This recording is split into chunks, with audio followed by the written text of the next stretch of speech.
신명기 우리가 33장의 마지막 부분을 우리가 함께 읽었습니다. 이 33장의 내용은 전체를 우리가 생각해 보면 수미상관의 구조를 가지고 있음을 확인할 수 있습니다. 신명기 33장 2절로부터 5절 내용, 그리고 오늘 우리가 읽은 26절로부터 29절의 내용이 호응을 이루고 있습니다. 앞에서 이렇게 쭉 말했던 부분, 그리고 마지막 부분에서 또다시 그 내용에 마치 화답하듯이 똑같은 내용들이 결론적으로 소개가 되고 있다 하겠고요. 6절로부터 25절의 이런 내용에서는 유언적인 축복입니다. 모세가 이제 이스라엘 각 지파별로 장래에 있게 된 일들을 내다보면서 이제 축복하는 내용들이 소개가 되고 있습니다. 그래서 오늘 우리가 읽은 26절로부터 마지막 절의 이런 내용은 33장에 있어서 결론과도 같은 그런 표현입니다. 물론 우리가 읽는 말씀 중에서는 우리가 이 중간에 있는 부분 각 지파들 가운데서는 축복에 관한 말씀이 있기도 하고, 또 자신들이 역사 속에서 범했던 그런 일들로 인해서 또 마치 징계를 받는 듯한 그런 내용들이 포함이 되기도 하지만, 그러나 그 전체를 에워싸고 있는 내용들이 이 앞부분 그리고 이 뒷부분이 그 모든 지파 사람들을 마치 다 둘러싸고 있다, 이렇게 볼 수 있습니다. 그 내용들이 뭐냐? 하나님과 같은 분이 없다, 이렇게 말하는 것입니다. 오늘 우리가 읽은 본문 26절 앞부분에 이렇게 말했어요. 여수른이여 하나님 같은 이가 없도다. 여수른이라고 하는 말은 지난번에 설명을 해드렸듯이 옳은 자, 정직한 자, 이런 의미를 담고 있습니다. 그들은 본디 야곱이라고 부르는 그런 이름을 가지고 있었어요. 도둑놈, 거짓된 놈, 속이는 자, 이런 의미를 담고 있었던 그 이름이 이제 하나님 백성들을 부를 때 이 모세의 이 축복의 내용 속에서는 여수른이라고 하는 표현을 반복적으로 사용하고 있다는 겁니다. 옳은 자, 정직한 자, 이것을 표현하고 있는 말이 됩니다. 이 표현 속에서 이미도 이스라엘 백성들이 하나님에 의해서 그들의 신분과 정체성이 바뀌었다는 사실을 분명하게 보여주고 있습니다. 여수른이여 하나님 같은 이가 없도다. 모든 신들 가운데, 신들이라 부르는 모든 그런 존재 가운데 하나님과 같은 그러한 신이 없다. 혹은 하나님만이 참되시고 살아계신 유일한 하나님이시다 하는 사실을 우리에게 일깨워주는 그런 표현이 되겠습니다. 이스라엘 백성들이 애굽에서 나오게 된 일이라든지 그들이 광야 40여 년 세월들을 지내왔던 일들, 그리고 요단 동편에 이 강대한 두 나라가 있었던 그 땅을 거의 전쟁의 경험도 없는 이스라엘 백성들이 그 싸움에서 완벽한 승리를 거두게 된 일들, 이 모든 일들은 그들과 함께 하시는 하나님 때문에 이루어진 일이었다 하는 겁니다. 이스라엘 백성들은 이런 사실들을 끊임없이 경험하고 살면서도 그게 일상 속에 일어나니까 그것을 망각하고 살아가는 때가 많았다는 것을 우리가 알게 되죠. 그러나 이스라엘 주변에 있는 나라들은 어떻게 생각하느냐? 저 민족이 두려운 게 아니라 저 민족이 섬기는 그 하나님이 두려운 분이다 하는 사실을 그들은 알고서 두려워하는 그런 모습을 보였다 하는 것이죠. 정작 그 백성들은 하나님을 그와 같이 두려워할 뿐으로, 경외할 뿐으로 여기지 않았던 때가 너무나 많았다 하는 것이 이스라엘 백성들이 역사 속에서 보였던 그들의 실제 모습이었다고 하는 겁니다. 그래서 이 하나님 같은 이가 없다, 이 표현은 하나님만이 유일한 참 하나님이시고, 하나님이 혹 신들 가운데, 모든 신들 가운데 부른다 하더라도 그와 같은 신은 없다 하는 사실을 일깨워 주고 있습니다. 그래서 하나님에 대하여 이 말로 결론 부분을 시작했어요. 여호와 같은 분, 그런 분은 없다.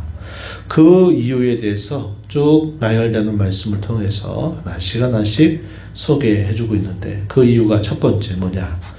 그분이 너를 도우시려고 하늘을 타고 궁창에서 위엄을 나타내시는 분이시기 때문이다.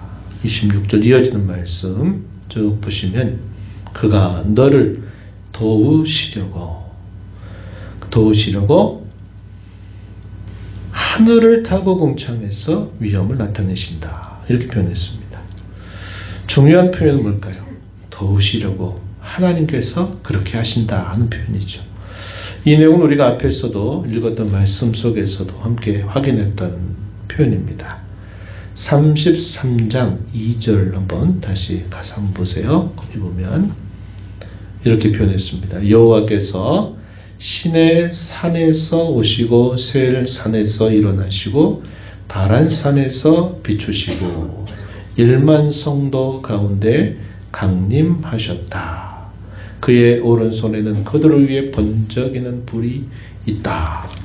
하나님께서 자기 백성들에게 강림하시는데 위엄과 권세로 그 백성들 가운데 강림하시면서 그 백성들이 시내산에서부터 쭉 행군을 해서 그들이 세일산, 바란산에 일어난 이 모든 일들 가운데 하나님이 그 백성들에게 강림하셨다. 그의 위엄과 권능을 그들 가운데 나타내셨다. 그 목적은 그들을 도우시기 위해서 하나님이 그렇게 하셨다는 사실을 표현해 줍니다.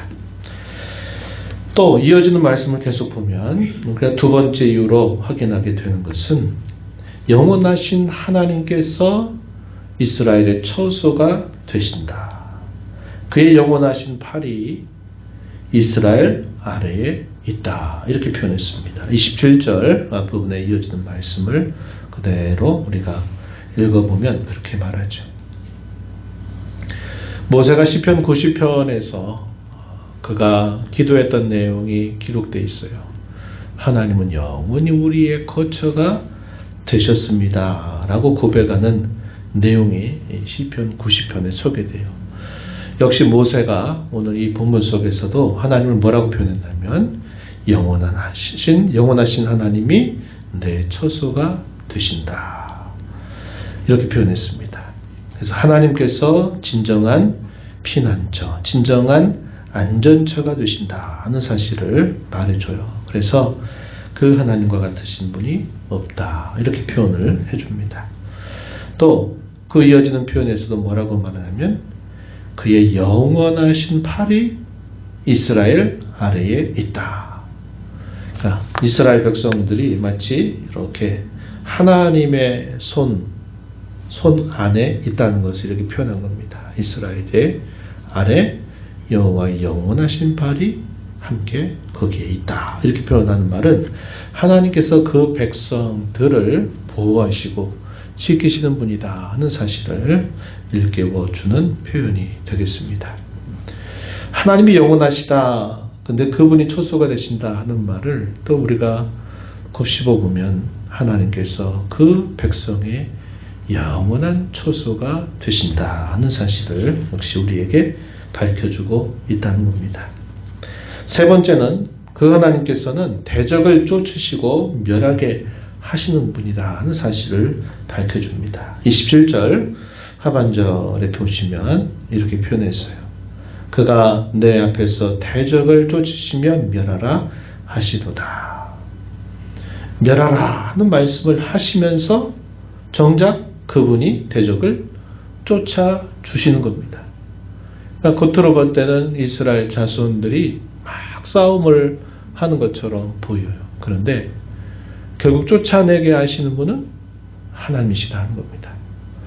가나안 정복 전쟁 우리가 여호수아를 통해서 계속 읽고 있어요. 7년간의 정복 전쟁 속에서 단 한 번의 잠깐의 실패라고 한 것 외에는 7년 동안의 모든 전쟁에서 한 번도 패한 적이 없는 완벽한 승리를 거두면서 이 가나안 땅을 차지하게 됩니다. 누가 싸워요. 이스라엘 백성들이 군사로서 용맹스럽게 목숨을 걸고 그 전장에 나갑니다. 그런데 그 백성들이 결국 대적들이 다 무너지고 결국 점령을 당하고 패배를 당하게 하는 데는 하나님께서 결국 그 모든 대적들을 몰아내신다는 겁니다. 그래서 말씀은 멸하라 하시는데 결국 쫓아내시는 분은 여호와 하나님이시다. 이게 참 신비로운 일이죠. 신비로운 일입니다. 그래서 아까도 우리가 말씀을 읽은 것처럼 이스라엘 자손들이 두려워하는 것은 이스라엘 백성 자체가 아니에요. 그 백성들과 함께하는 여호와라고 하는 그 신에 대한 두려움, 이 두려움을 그들이 안고 있었다는 겁니다. 그래서 이러한 하나님께서 이런 말씀을 하시면서도 결국 하나님께서 모든 대적을 쫓아내신다는 거죠. 그래서 그와 같은 분이 없다 이렇게 표현했고요. 29절 하반절에 가서도 보면은 이렇게 표현했어요. 이스라엘을 돕는 방패이시며 영광의 칼이시다 이렇게 표현했습니다.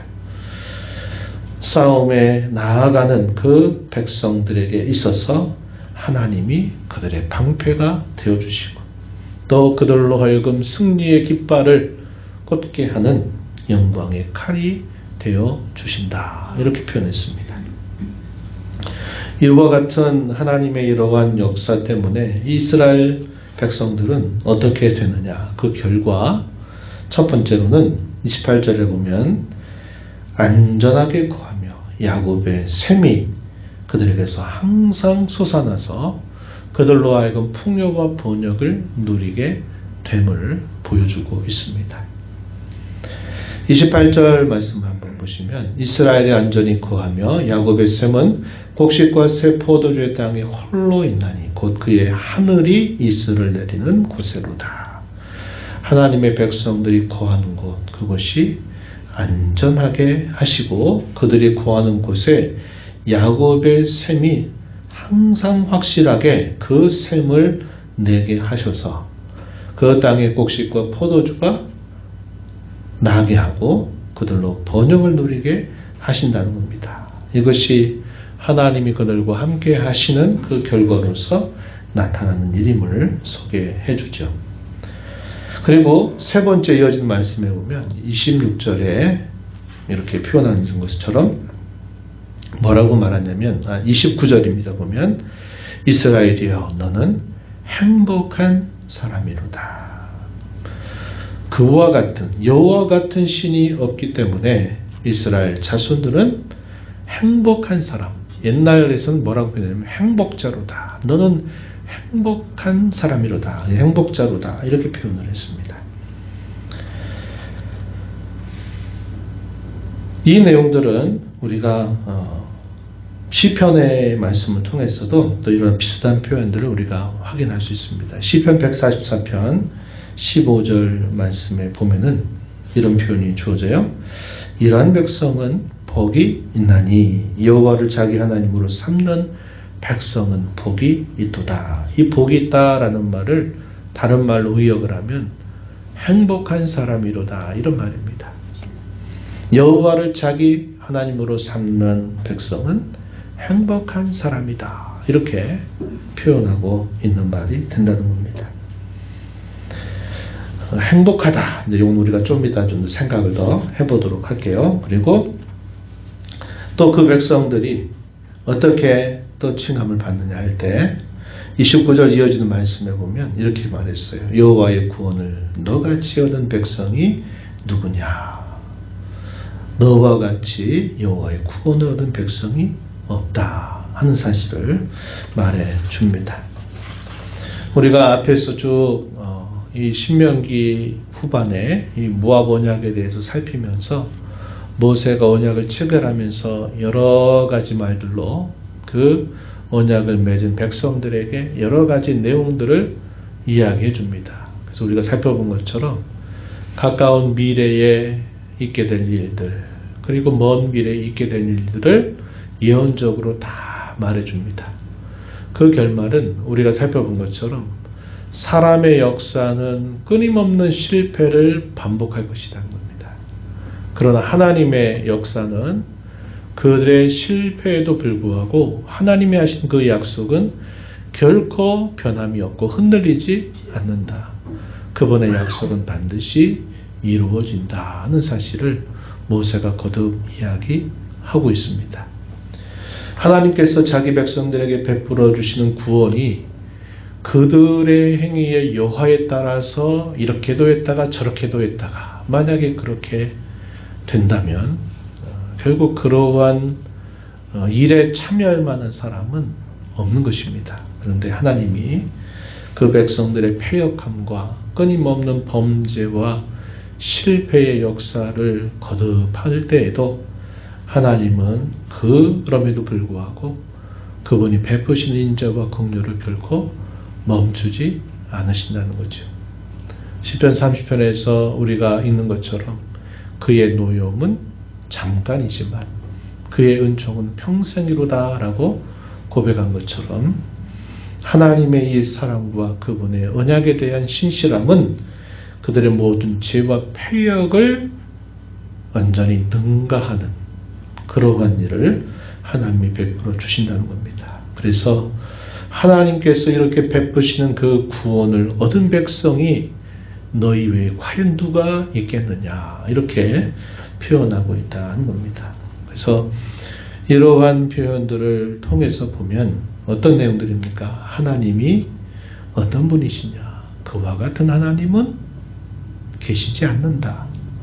그와 같은 하나님께서 이스라엘 된 그 백성들에게 베풀어 주시는 그 은혜가 너무나 크고 너무나 귀하기 때문에 그들은 행복한 사람이다. 이렇게 표현했고 여호와께서 너희에게 베푸시는 그 구원을 받을 자가 과연 누가 있겠냐는 겁니다. 그러한 구원을 너희가 받은 자들이다 하는 사실을 이렇게 말해줘요. 또 우리가 있는 표현 중에서 어떤 표현이 있냐면 모든 대적들에 대해서도 완벽한 최종적인 승리를 하나님이 얻게 하시겠다는 말씀도 소개되고 있습니다. 29절 마지막 부분에 보면은 이렇게 말했어요. 내 대적이 내게 복종하리니 내가 그들의 높은 곳을 밟으리로다. 이렇게 표현했습니다. 높은 곳, 안전한 곳을 표현하는 하나의 관용적인 표현입니다. 높은 곳. 어떠한 해암이나 어떠한 대적들이 이르지 못하는 높은 곳, 안전한 곳. 그것을 표현하고 있는 말인데 대적들의 높은 곳을 누가 밟는다? 이스라엘이 밟게 될 것이다 하는 말은 대적들을 결국 완벽하게 대적들에 대해서 승리를 얻게 하신다 하는 것을 보여주고 있는 표현이죠. 그래서 이 짧은 구절 속에서 소개되고 있는 내용은 하나님은 과연 누구이시냐 하는 것과 또 하나님 앞에 있는 이스라엘은 과연 누구이냐 하는 것들을 밝혀주는 겁니다. 그래서 우리가 기억하는 것처럼 종교개혁자 칼빈이 바르고 건강한 모든 성경의 지혜는 두 부분으로 되어 있다 이렇게 표현했는데 하나는 하나님에 대한 지식이고 또 하나는 우리 사람에 대한 지식이다 하는 사실을 말합니다. 이 성경의 전체의 내용들을 요약을 하면 하나님이 과연 누구이시냐 또 그 하나님 앞에 서 있는 우리 사람은 과연 누구이냐 하는 것을 이 성경 전체가 우리에게 가르쳐주고 있다는 것이고 우리가 읽은 이 짧은 이 결론 부분에 해당되는 이 모세의 축복의 마지막 부분은 이런 성경 전체를 어떻게 보면 압축하고 암축해서 그것을 보여주는 그런 내용들을 고스란히 담고 있는 부분이다. 이렇게 볼 수 있는 겁니다. 이런 표현들이 옛 이스라엘을 향한 그런 표현으로 주어졌던 과거의 말씀만이 아니라 오늘 그리스도 안에서 구원함을 받은 저와 여러분을 향한 하나님의 약속이기도 하다는 것이 우리에게 큰 은혜가 되는 겁니다. 우리가 이 말씀을 살펴보면서 몇 가지 좀 생각을 해보게 돼요. 오늘 우리가 이 말씀을 보면요, 이스라엘 백성들은 대단히 존귀하고 대단히 영광스러운 백성이라 이렇게 불려지고 있어요. 그것은 그들 자신 스스로가 만들어낸 것이나 그들 스스로에게서 나오는 것이 아니라는 겁니다. 그것은 오직 그들을 존귀하게 하시고 그들을 영광스럽게 하시는 하나님에게서 나오는 것이다 하는 사실을 우리가 배우게 됩니다. 오늘 우리도 마찬가지입니다. 우리의 존귀함, 이 성도됨의 영광스러움은 결코 우리 자신에게서 나와서 만들어지는 것이 아닙니다. 그것은 우리를 존귀하게 하시는 그 하나님의 영광스러움이 우리에게 덧입혀지기 때문에 우리가 그러한 존귀함을 얻게 되고 그러한 영광을 얻게 되었다는 사실을 배우게 되는 겁니다. 하나님에게서 나온다. 그러므로 우리는 하나님 안에서만 참된 안식을 발견할 수 있고 그분 안에서만 참된 평안을 얻을 수 있고 그분 안에서만 참된 만족을 얻을 수 있다는 사실을 우리는 배우게 됩니다.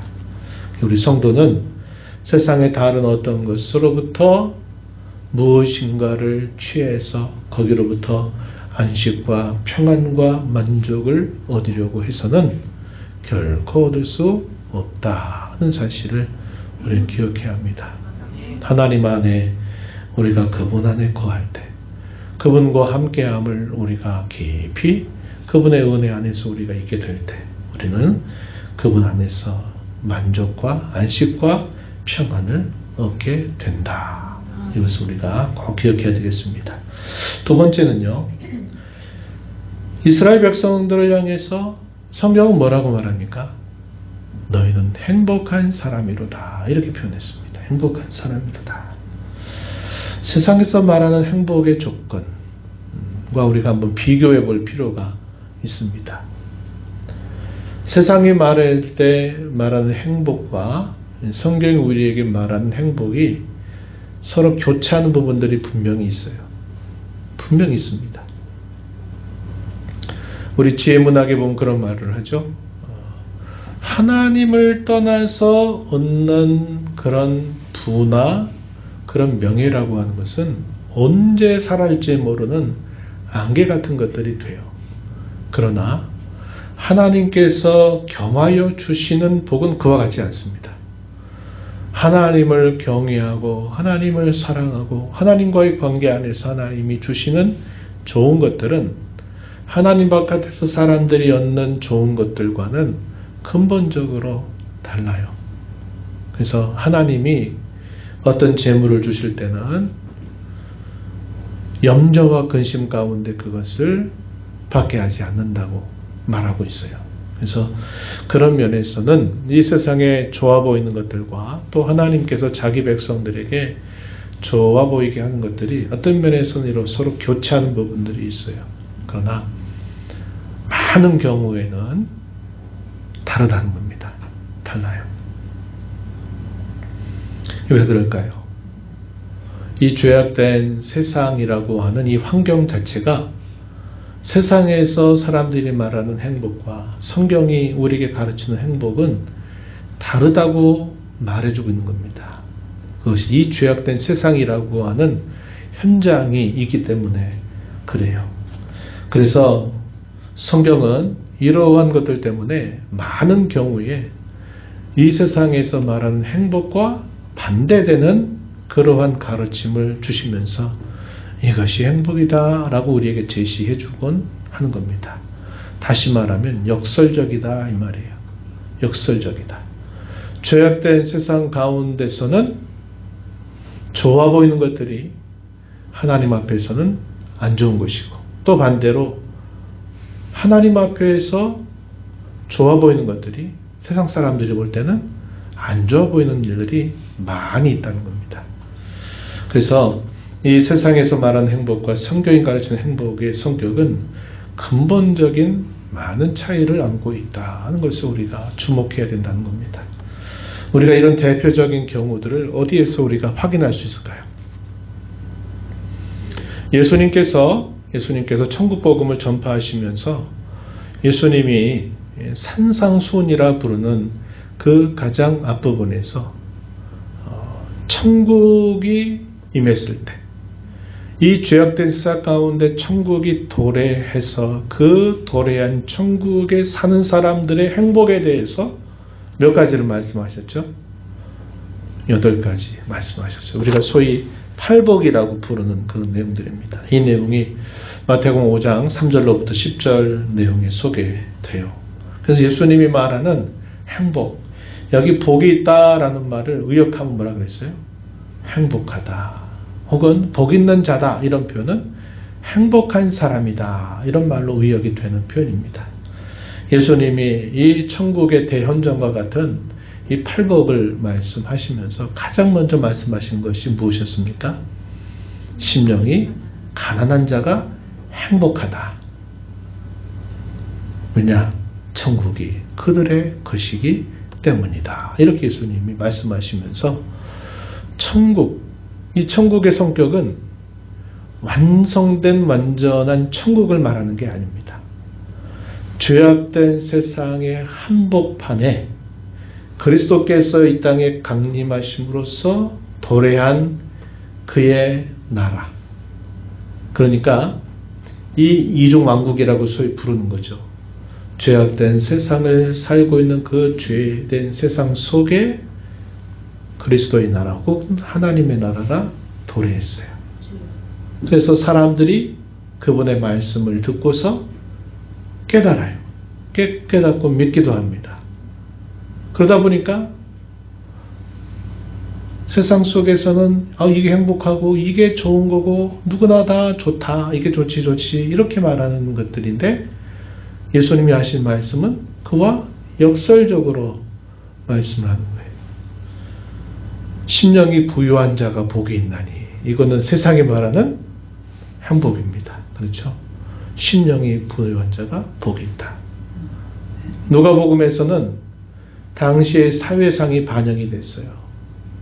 부유한 사람은 행복하다, 이렇게 말해야 되는데 예수님 마치 실제적으로 가난한 사람이 복이 있다, 행복하다, 이렇게 말씀을 하시기도 하셨거든요.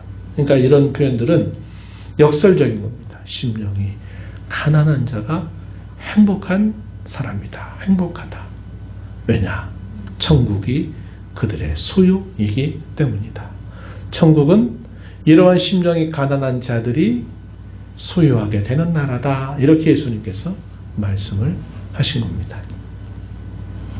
이 가난하다라고 하는 말이 물론 누가복음이나 이런 데서는 당시에 이런 사회적인 약자들도 그 의미를 함의하고 있지만, 가장 근본적인 의미는 뭐냐면 하나님으로 인하여 채워지지 않으면 채워질 수 없는 그 가난함을 가진 사람들, 우리가 앞에서 살펴본 것처럼 오직 그분 안에서만 참된 평안과 안식과 또 그분 안에서만 만족을 얻는다라고 하는 사실을 깨닫고서 늘 그분을 갈망하고 그분의 은혜를 구하고 그분을 찾는 그러한 사람, 이러한 사람이 천국에서 행복한 사람이다, 이렇게 예수님이 말씀하십니다.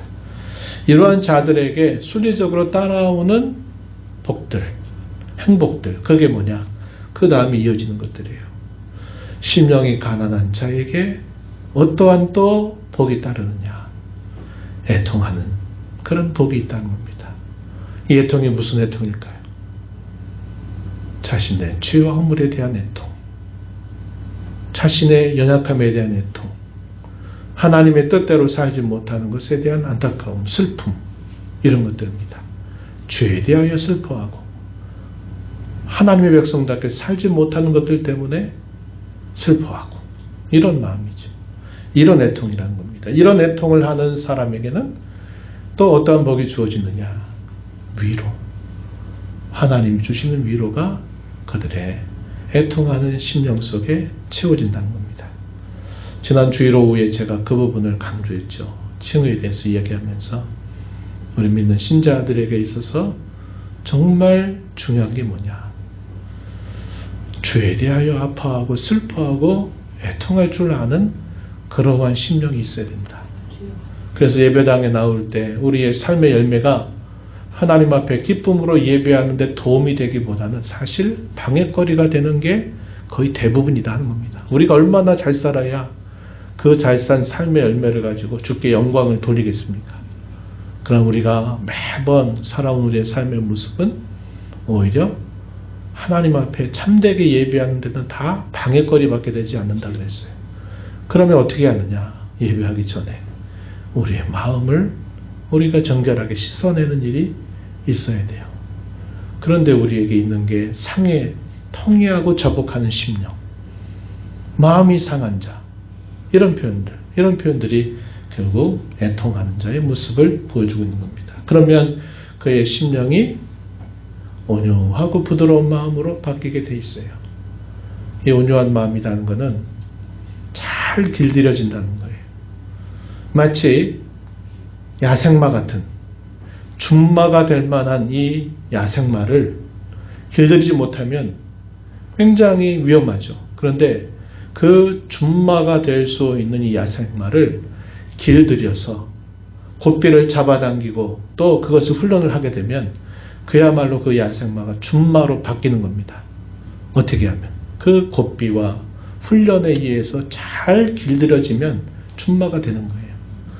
근데 이 온유하다라고 하는 말은 그와 반대, 그러니까 그런 모습을 말하는 거예요. 잘 길들여져 있는 마음. 어떤 말을 할 때 그 말에 의해서 말씀과 성령의 곶비라고 하는 것에 의해서 잘 길들여지는 사람, 이런 사람이 온유한 사람이고, 이런 온유한 사람에게는 땅을 차지하는 복이 있게 되리라고 말씀해 준다는 겁니다. 의에 줄이고 목마른 자, 긍휼히 여기는 자, 마음이 청결한 자, 화평하게 하는 자, 이런 것들이 독립적인 것들이 아니라 마치 이렇게 전체가 하나로 구별이 되면서도 하나로 이렇게 연결되고 있는 복들의 꾸러미 같은 것들입니다. 이런 복을 예수님은 말씀하시면서 이것이 행복한 것이다. 이것을 갖는 사람이 진짜 행복한 사람이다. 예수님 이렇게 말씀을 하셨다는 겁니다.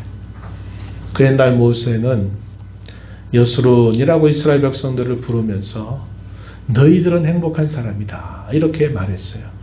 근데 예수님께서는 조금 더 구체적으로 불의하고 죄악된 세상 가운데 살면서 그 땅에 임한 하나님의 나라를 사는 자의 행복은 바로 이와 같은 것이다. 예수님은 매우 구체적으로 우리에게 말씀해 주신 겁니다.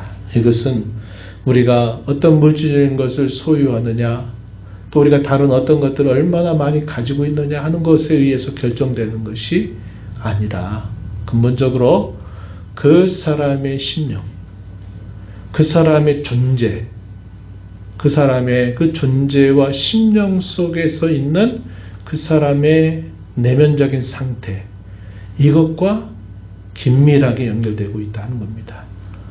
이것이 없이 물질적으로 넉넉하고, 이것이 없이 그저 건강하고, 이것이 없이 그저 염려와 근심이 없으면 행복이다라고 성경은 결코 인정하지 않습니다.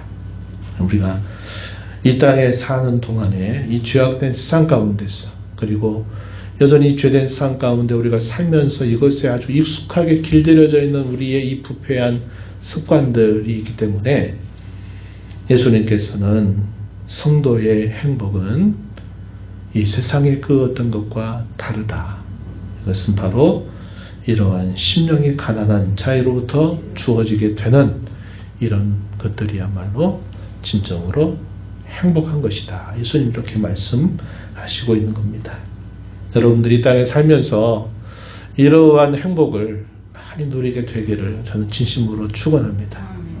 비록 우리가 가진 것이 별로 없고 우리가 세상에서 이것저것 비교했을 때 별스럽지 않는 사람들이 하더라도 우리를 존귀하게 하신 그 하나님이 그토록 존귀하신 분이기 때문에 우리의 존귀와 영광은 내게서 스스로 나는 게 아니라 그분 때문에 내게 주어지는 거고, 그분이 영원히 살아계시다면 그분 때문에 우리의 존귀함도 결코 흔들리지 않으리라고 하는 그런 확신을 갖고 이 세상에선 이런 역설적인 행복, 이것을 우리가 받아 누리고, 그러기 때문에 성도들이 이렇게 노래했구나. 고난 가운데 기뻐했고, 또 여러 시련 가운데 오히려 즐거워하고, 약한 것 같은데 또 그 약함 속에서 또 강함을 드러내고, 가난한 자 같은데 또 부유하게 할 줄 아는 그러한 사람, 이런 것이 바로 우리의 행복이로구나 하는 것을 여러분들이 삶 속에서 많이 경험하고, 또 다른 사람들이 여러분의 그러한 모습을 보면서 저 사람은 도대체 뭐가 있길래 전혀 그런 것 같이 보이지도 않는데 뭐가 저렇게 늘 저렇게 감사하고 저렇게 행복해 보이는 삶을 사는지 참 희한한 사람이다. 이런 일을 통해서 우리 주님의 그 존귀하심, 그 주님의 은혜를 다른 사람들에게 잘 드러내는 저와 여러분이 되기를 바랍니다. 하나님 아버지, 오늘 저에게 주신 이 말씀을 통해서 이스라엘 백성들의 그 오랜 실수와 실패와 패역함들, 하나님의 은혜를 늘 망각하고 늘 하나님께서 베푸신 은혜를 또 잊어버리고 또 반나여 살아가는 그들의 많은 삶의 모습이 있다 할지라도 하나님의 인자와 하나님의 긍휼과 사랑은 그들의 패역과 범죄보다도 더 크신 분이심을 확인합니다. 하나님께서 그 백성들과 함께 하심으로 말미암아 하나님의 존귀와 영광이 그들에게 주어지게 될 것을 말씀하시면서 너희는 참으로 행복한 사람이로다 말씀하여 주셨습니다. 이 땅에 사는 동안 저에게 주신 이 말씀을 저희 가슴에 새기면서 이 죄악된 세상 가운데 이만 하나님의 나라를 살아가는 저희들에게 역설적으로 말씀하신 이 행복, 저희들도 이 땅에서 누리면서 전하면서 살아가는 저희들이 되게 하여 주옵소서. 예수님 이름으로 기도하옵나이다. 아멘.